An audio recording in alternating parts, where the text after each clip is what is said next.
Do you know what the easiest and most cost-effective way to get started in real estate investing is? I'm going to show you how.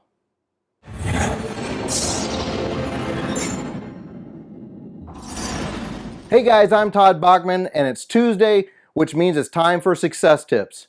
This week I'm going to show you one of the easiest and most cost-effective ways to get started in real estate investing, what they call driving for dollars, or just driving around looking for vacant properties. Now I'm going to take you on a little ride along and actually show you out in the field what to look for, what to do, how to find them, how to tell some things about them, and even how to look up the properties on the tax assessors to find the owners to get in touch with them about buying the property. Let's go along and take a look.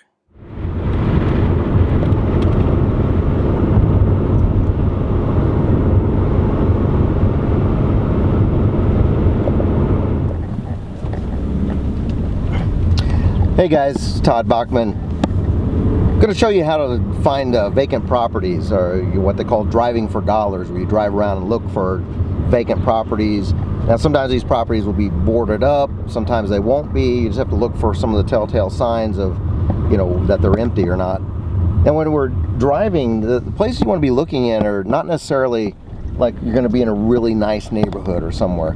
You're going to be in more of a working class type neighborhood where people still upkeep their homes somewhat. They still make them look nice. You want to be in areas where the people have what they call pride of ownership. Now they're going to be kind of taking care of the property some. They're going to be keeping it up. Now you don't necessarily want to be in the worst neighborhoods, someplace like what they call the war zones. These are going to be areas that are still quite livable, working people.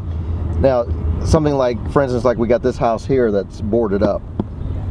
Now I don't see any obvious numbers on it. We're going to try to find out the number on it.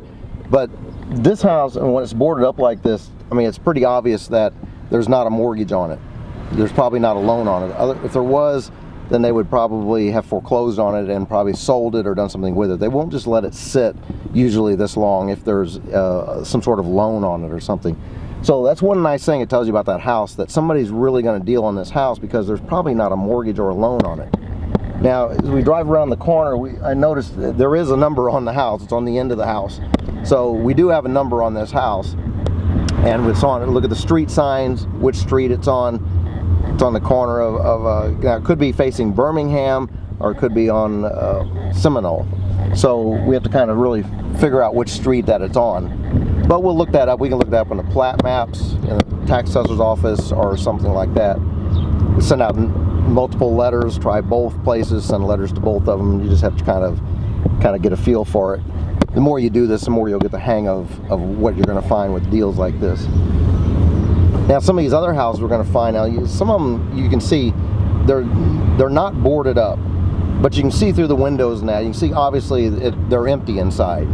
And you can tell if there's a lack of what I call personal items out front. If there's like garden hose out front, or there's a rocking chair out on the front porch or something like that, there's probably somebody living there. Because if you have things that are kind of nice like that people are going to want, if people have moved out, the first thing that happens is the neighbor's going to take them.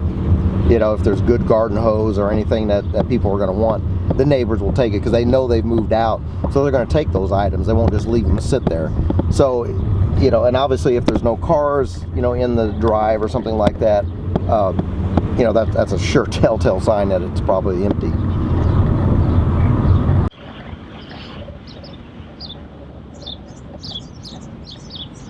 Now here's a house that's vacant, and obviously you can see it's boarded up. So we get a better shot of it here. See a street number, a house number on it. I don't see any numbers. So we're going to have to research, find out what the number is. The neighbors are 1816. And then I'll go right down the street here just a little bit. We're going up in number. We have one that looks like a burnout. Boarded up, some numbers on it. It's 1832. This is 1832, and if you look at we'll go right here and look at the street, it's on Birmingham Avenue, North Birmingham Avenue.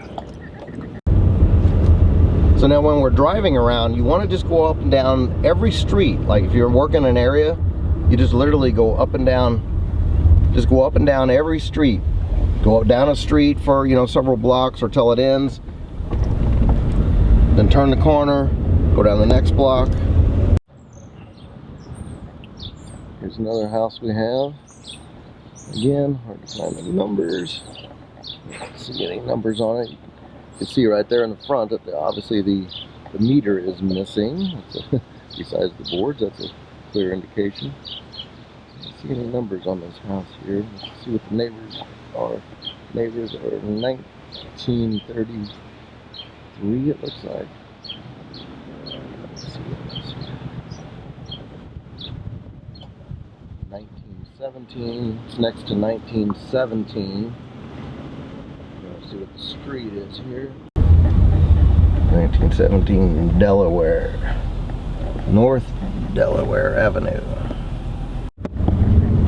So when you're driving around through these neighborhoods and that, what you want to do is you want to pick an area that you want to target, and try to keep track of the areas. Try to mark them off on a map or something. Print out a map and write on it which areas you've covered, which streets you've gone up and down. You want to just be driving, you know, up and down different streets. Go down one street, come up another, go down another, come up another. Just keep zigzagging back and forth, covering all the streets. You never know that one little street that you turn down is going to have a deal on it. I found many deals that way. You'd be driving around, you think, oh, there's nothing here, and all of a sudden you turn a corner and there's a deal. So check all the areas. Drive up and down every little back end street, dead end street, whatever it may be. You're likely to find something there. Now, whenever you're driving by and getting the information on these houses and that, most of it you can just do from the street. You know, you can just find the number, go down and wait until you go around the block, get the street sign, figure out what street it's on. You don't necessarily have to get out of the car whenever you're checking these out. Now, some people like to get out of the cars, and that's fine if you want to get out. People want to get out and walk around and look at the house. I personally don't. I've had people, you know, that go out and search houses for me before. I've told them not to get out of the cars. They get out, walking around the house, and they think it's vacant, and somebody screamed out the window, "What the hell are you doing in my yard?" You know, somebody was living there. They've gone up to the gate, gonna go look in the backyard, and dogs come up and jumped, almost got them. You know, you don't need to get out. And the main reason is you don't know if you got a deal yet. Honestly, there's so many of them out there. You want to drive around, you're gonna be getting a bunch of these houses each day. So spend your time getting as many houses as possible. And then you don't know, again, like I said, you're not going to know if you're going to even get hold of the people, if they're going to contact you back. So spend your time searching for the houses, contacting the people, get hold of them, see if they're interested in selling first. Then once you get somebody that maybe is interested in selling, then you can go look at the house and really look it over more and see what you got. So here we got a little house that's boarded up. It's all boarded up, and it's actually got a for sale sign on it. Now, I know I told you don't get out of the car, and I usually don't, but I'm going to get out on this just for a second because I want to see the sign on front. We got 2562. Let's see what the number is. On Newton, East Newton Street. We got a little for sale sign on front here, which is really nice. So, yeah, let's see what the brightness is. For sale. We're going to check this one out. Now, whenever you're driving for these houses and that, I mean, once you kind of get the hang of it and you really start doing it, you start noticing what areas to go in and what the houses look like, you're going to start getting, you know, whatever number you want to get a day, really. I mean, I've gotten 50 in a day. You can get 20, 25, a dozen, you know, just in a couple hours. In fact, you just driving up and down an area, looking at different properties. You're going to find quite a few. Now, you want to keep doing this day after day. Don't just get a few and then, you know, oh, okay, I've got 20. I'm going to just wait and see what happens with these and wait and see what I hear. You're not going to hear very much. It's kind of a numbers game, particularly with the vacant houses. Like the ones, especially the ones that have been sitting a while, they're boarded up, like the ones we've seen. Those are going to be, you know, people are just not motivated. Let's put it that way. There's a lack of motivation with these houses. You would think, you know, your natural inkling would be that, hey, I'm going to send a letter and offer to buy this house from these people for money. They're going to be so excited they can't wait to get back to me, and they're going to be so anxious to, you know, get money for the property. That's not the case. It's not what happens. People, in fact, the reason that a lot of times these houses are sitting empty like this is that the people are just apathetic. They're lazy. They're not doing anything with it. They don't care about the property, obviously, because it's just been sitting so long doing nothing. So don't expect a lot of motivation. A lot of people think you're going to get a lot of motivation out of these people. There's going to be really motivated sellers. They're more than likely free and clear sellers. They probably inherited the house somewhere. You know, a lot of times people are like, you know, hey, wow, grandma passed away. We're sorry grandma's gone, but hey, we just got our house. Cool, we're going to make some money. We don't know what to do. What do we do? Oh, let's call a realtor. First thing we do is call a realtor. Well, realtor comes out with just their, you know, the typical marketing that they're looking at, and they're going to be like, well, you're going to need to update the kitchen, you're going to need to fix the roof, you're going to need to do this, you're going to need all kinds of work, sink $20,000-$30,000 into the house to get it sellable, because nobody's going to want to buy it in the shape it's in. Well, they get frustrated and discouraged and just end up letting it sit till, you know, people start knocking out the windows. Then they end up just boarding it up and letting it sit, or the city comes along and boards it up.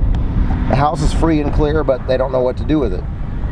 So I know it's natural to think that these people are going to be really motivated, that I'm coming along and I'm going to offer them, you know, money for the house. Like I said, it's not always the case, because they're going to want, they're just apathetic. They're just not motivated to do anything with the house. That's why it's been sitting. So what I'm getting at is that you're going to be sending out, you know, want to keep driving. You're going to get 100, 200 houses, you know, 300, 400, 500 on a list that you're going to be mailing out to, and keep sending out multiple letters. Now, if they're nearby, you look up the owners. If they're nearby, you go knock on the door. You know, if you want to go knock on the door, see what they want to do. If they want to sell the house, try to get some motivation going with them. Send them out a letter. Pick up the phone and call them. Find their number. Look it up on the white pages. Find out what their number is. Give them a call about selling the house. But it's going to be kind of a numbers game. You're going to go through, you know, you'll send out 100 letters and people expect, wow, I'm going to get 30 or 40 calls back. Nope, you're not likely. Out of, you know, you send out 100 letters, you might get, you know, half a dozen or a dozen if you're lucky. You know, and of those, a lot of times the people are going to be like, oh, well, I want full price for it. You know, John down the street sold his house. I want to get full price out of it. So, you know, they want to get a lot out of it. Unrealistically. So you're not always going to be finding a super hot deal, but it's a numbers game. And you keep sending letters out again. You'll send out letters to those 100. You won't hear from them. The ones you hear from, you know, notate that. You don't want to send out to them again right away. Send to the other people. Just keep sending letters. Sometimes it'll take 2 or 3 letters before you'll actually hear from these people. Finally, they'll say, well, I've been getting letters from you every month, you know, so I thought I'd finally give you a call. And they will. Or they'll call 6 months later. They kept your letter. Hey, I got a letter from you. I've had that. 6 months later, hey, I got a letter from you. Thought I'd give you a call, see if you interested in buying it still. They're just not real quick to move on them. So keep at it. It's a numbers game. You got to keep driving. You got to keep doing it. Keep out there driving them. Now, once you get the address and the street, the information of the property, I'm going to show you in a minute. We're going to go online, and what we're going to do is we're going to go on, and if you have it online, you can look up like your tax assessor's office locally. A lot of them are online now. If not, you'll have to actually go down to the tax assessor's office and look it up physically. Now you're going to look up you're going to search by address. It'll pop up and it'll tell you who the owner is, and where the tax statements are going, who's paying the taxes, if they're being paid at all. Sometimes you're going to get the actual house. It's going to come back and it's going to show you that the actual house is where the tax statements are going. Well, that makes it a little more difficult, but it's also those are the ones nobody else is chasing. So you want to go after those, and you want to find those. You know, try to start skip tracing the people. You can look up in the recorder's office yourself and try to find out where they're located, what their address is, by other documents. You can look up on other documents and maybe find out other transactions they've done, where they might be at, what their address may be. You do find them, you send out a letter, you've got their address of where they're getting the tax statements.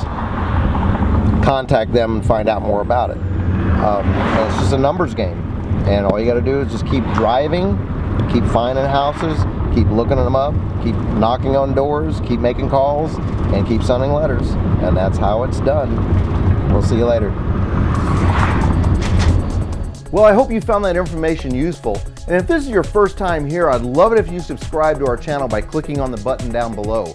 Every week I'm going to be bringing you lots of information, starting on Tuesday with Success Tips, where I bring you strategies and ideas to help you get started in this business or to take it to the next level. On Wednesdays is Success Stories, where I share with you real life experiences that I've had in my business. And on Thursdays, it's Viewer Q&A, where I answer your questions that you send in.